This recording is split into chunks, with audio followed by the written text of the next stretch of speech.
Ngayon ay magluluto tayo ng adobo sa gata.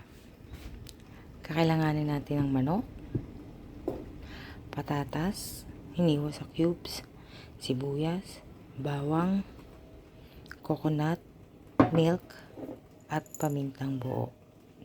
Tara na, simulan na natin. Ngayon, sa cooking pot, magpainit na tayo ng mantika. At ating pipituhin muna ang ating pinarinate na manok.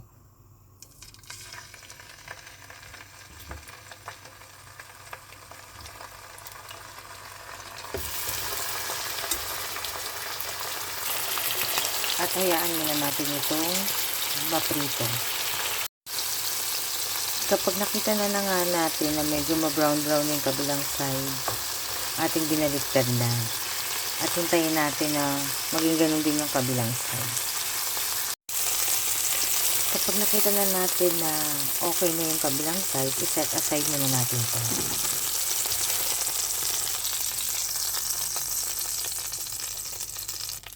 At dito na natin gasahin yung bawang. Unahin natin yung bawang. Hanggang sa ay mag-brown.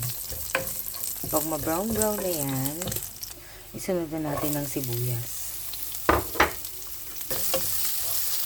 At isabay na natin ang paminta sa gisa para mas malinamnam. At pag okay na at nagisa na, ibalik na natin ulit ang mga manok. At ilagay na rin natin ang gata. Ayan.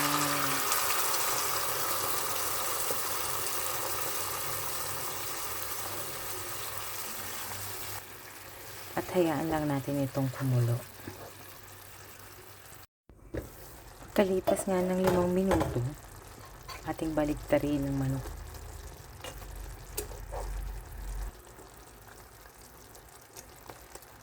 Ayan, at hayaan ulit natin siyang maluto. Ayan. Kapag nakita na natin na kumukulo na ulit, ilagay na natin ang ating patatas. Ayan.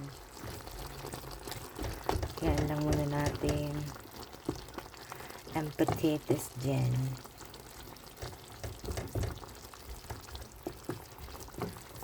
Na lumambot. Ayan. Halo-haluin lang muna ulit natin hanggat hindi pa siya malambot.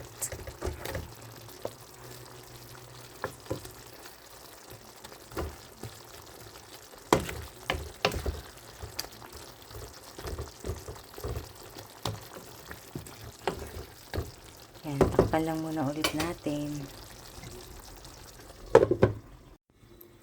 Ayan, pagkalipas ng 10 minuto, binalikan ko siya ulit. Ayan, pag nakita na natin na lumalapot na ang kanyang sabaw at malambot na ang kanyang patatas, ang manok, mga 5 minuto na lang to. Ready na. At ready to eat na.